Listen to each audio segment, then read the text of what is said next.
Hey there friends, welcome back to another Legally Armed America video. I'm of course Paul Glasgow here, the one and only truth pimp, dealing you a vulgar display of logic and reason on a daily basis. Let me ask you something.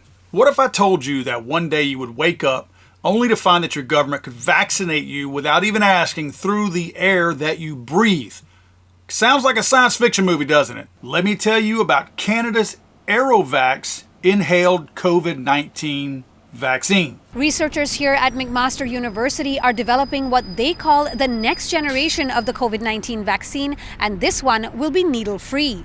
It's what we call a mucosal vaccine, and it's administered by inhalation into the lung. You can make an immune response in the lungs, which is really where you need it for these respiratory infections. Phase 1 of the vaccine study, led by Dr. Fiona Smale, has been completed, and participants are being recruited for Phase 2, called the Aerovax trial.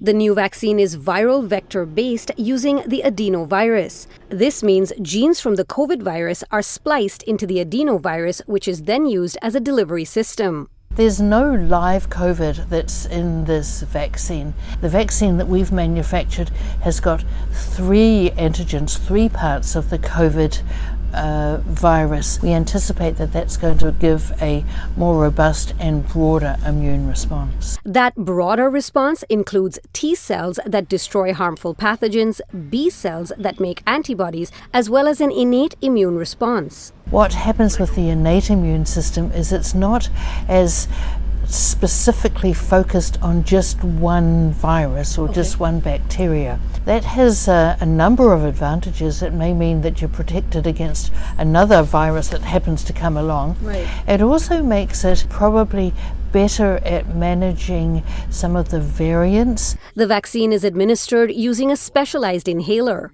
It's important when we give the vaccine that we make the particles tiny enough that they go down deep into the lung. Dr. Smale adds that while they're still working out the exact dosage, the amount of vaccine given through the nebulizer is about 100 times less than the one given through injection, which is beneficial when it comes to manufacturing and cost per dose. Other advantages include the reason that we want to give it by inhalation is that we think it works better when it's in the lung. But as we know, a number of people are very hesitant about having a needle. And so if there's options that are actually better, then that really broadens the opportunity to provide effective vaccines to the population. And if all goes well with subsequent trials and development, researchers say they're hoping to bring the inhaled vaccine to market in the next 5 years. So friends, one of the biggest things I like to do on this channel is to get us all thinking. Not necessarily in the same direction, because repeating things in a vacuum sometimes we don't learn anything. And we don't critically think, especially if we all think the exact same way. So having opposing views is always good to me. That's why I like the comment section on my videos so much, because you guys do give me opposition sometimes. Sometimes it's garbage, but a lot of times it's really good information. This is one of those cases where I want you to be thinking, yes, I know that we're talking about a conservative channel here and a 2A channel talking about a COVID vaccine. Well, it's because there's new technology that you just saw that can be abused. Don't think it's going to be abused? Who do you trust more, your federal government or a P320 with one in the chamber on your hip? I'll take the SIG all day. So you saw the report and what they've developed, right? And you've seen that, if you haven't used a nebulizer, you may have with your kid or with dealing with an older person. Our son had issues, lung issues, very, very young in his life, and we had to get a nebulizer. So it takes kind of like a prescription, and again, I know I'm way oversimplifying this, but takes a prescription, puts it into this unit, and puts the it's kind of like a humidifier straight directly into your lungs via your passage. You put a mask on and you breathe it in. So that's how they're saying that this vaccine would be administered. Doesn't mean that it can't be airborne, right? So there's ways that it could be abused, because you remember how upset our federal government was. In fact, a lot of people, and I'll share that with you here in a second, were really upset that many of us chose not to take that vaccine. In fact, even though we've seen all the proof of the damage it's done and the ineffectiveness of it, they're still mad that we didn't take it. I don't know if it's an envy thing or what, but they're still upset. You could walk out onto a liberal street corner today and find somebody mad at you for not taking that experimental shot, right? But you want me to instill even more doubt in the effectiveness and the potential misuse of that vaccine, that airborne vaccine?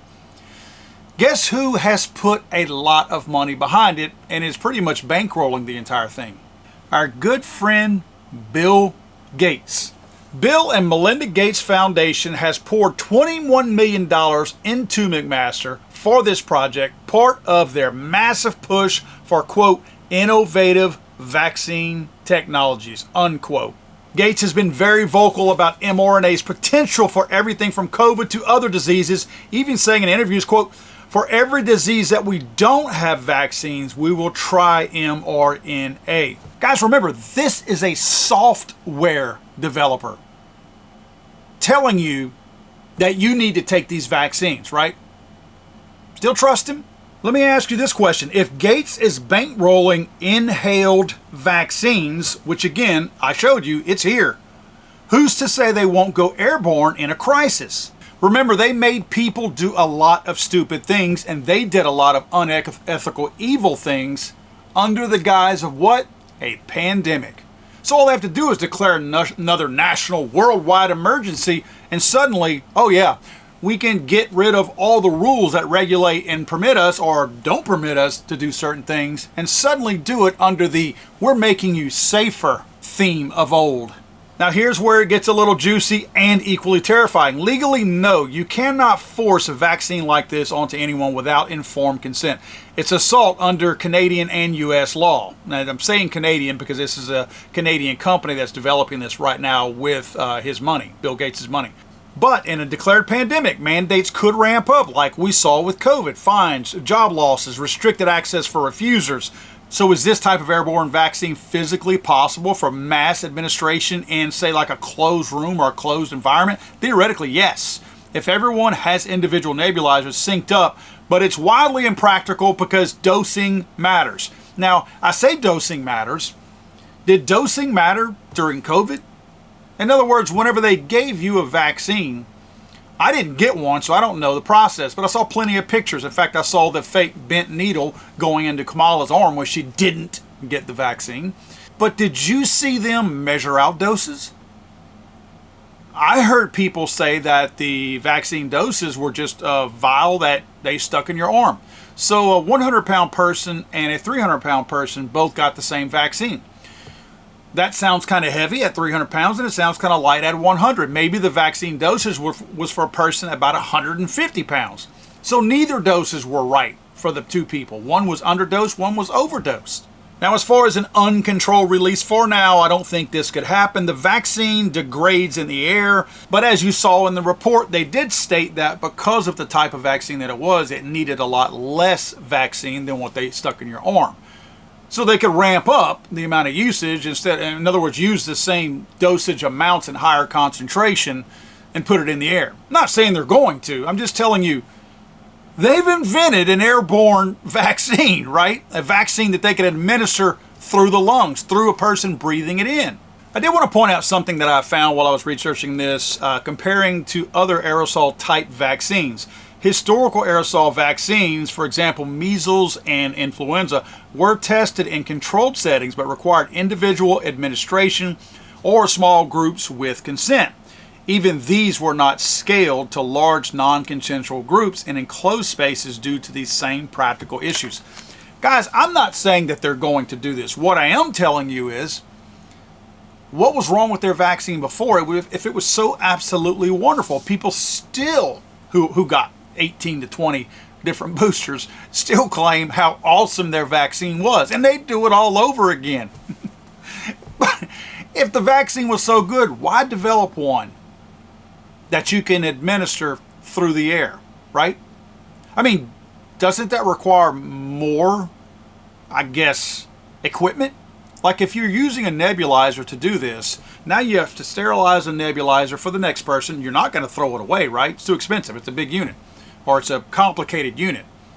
So if you're trying to say we would save our money because we're using less of the aerosol in order to do it, That doesn't make sense because the amount of equipment and labor and additional effort to go in to sterilize the equipment for your next person that you're going to stick this experimental shot or vaccine into, to me, would offset any savings that you gain by not having as much in there. And let's remember, federal government was the one blowing all the money on this. Ain't nobody trying to save money here. I mean, let's be real clear about this. This ain't about saving money. They didn't develop this aerosol type vaccine to save money. Nobody has ever got into the pharmaceutical business to save money, and the government has never tried to save money. So there's a reason why they wanted it to be a breathable vaccine, not because of money, but because of how and why they would administer it. Think I'm crazy? That's cool. I personally don't care. Share your thoughts below. Would you inhale this? Smash the subscribe button, turn on notifications, and drop a comment if you think this is the next big scandal. Remember, our boy Bill Gates is part of this. As long as Bill Gates is writing checks for anything, I want no part of it. This guy's a liar. This guy is a population control person. It's not a secret that Bill Gates wants to control the population. Now you're going to let this guy create something that can be put into the air to, quote, make you feel better? I ain't buying it. Not from this guy.